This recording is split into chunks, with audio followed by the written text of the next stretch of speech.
Everyone in the world liked Valentine's Day a lot, but Matt Farah, who did internet movie reviews, did not. He hated Valentine's Day the whole Valentine's season, but don't ask me why, no one quite knows the reason. But probably because he's a bitter single asshole. This holiday sucks, Matt said. What bull? It's all about buying stuff, not true love at all. I must make others hate this holiday too. I must make them see. And I know just what to do. I'll review a romance that everyone likes and pick it apart for its mistakes and strikes. Matt sat down at his chair with a smile most manic. For Valentine's this year, I'm reviewing Titanic. And I'm not doing it in rhyme. Near, far, wherever you... So who's in this movie? Well, it's got J. Edgar Hoover. Congratulations, Leonardo DiCaprio, with 5 total appearances in my reviews. Stop down by the studio to claim your prize. Well, it's got J. Edgar Hoover, Rita from Flushed Away, The Phantom, Theoden, Annie Wilkes, Sinestro, and Chet from Weird Science. What's it about, The Boat Sinks?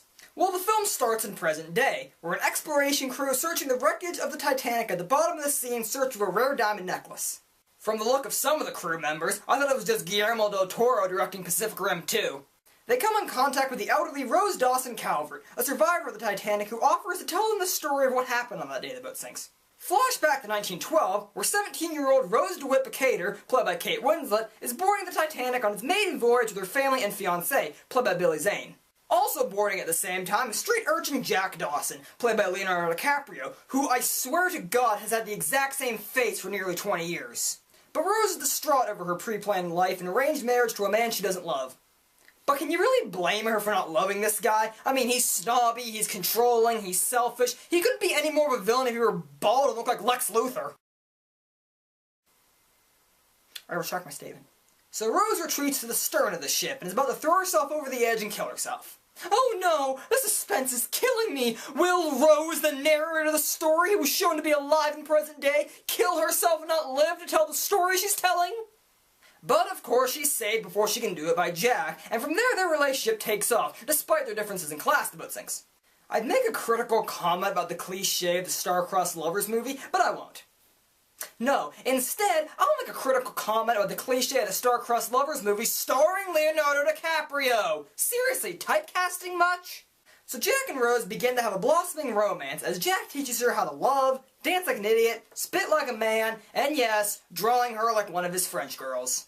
God, this romance stuff is such a bore. Why couldn't the movie be about the modern-day exploration crew? They're much more interesting than watching two kids meeting and falling in love and bonding and laughing together and enjoying being around each other and staying together no matter what and promising never to let go.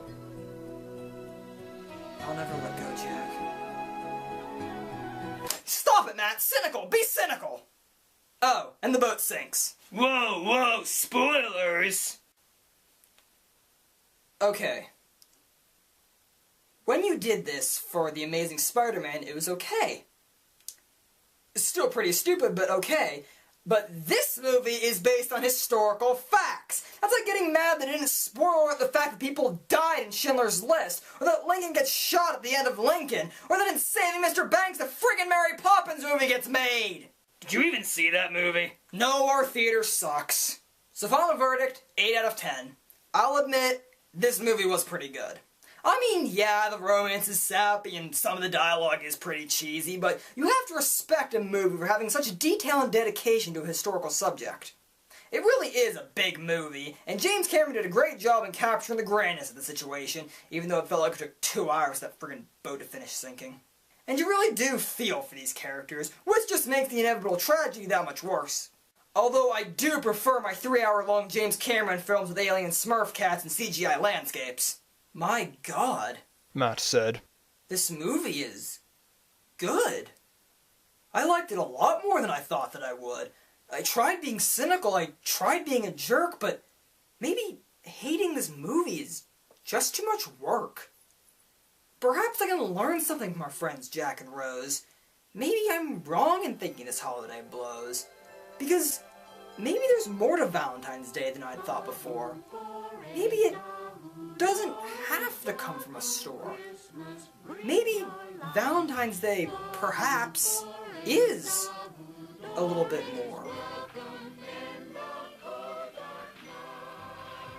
Nah, screw it. What was Harry Potter for? I'm on a boat, everybody look at me, cause I'm sailing on a boat. I'm on a boat, take a good hard look at the mother boat, yeah. This is when Emma Watson starts being hot.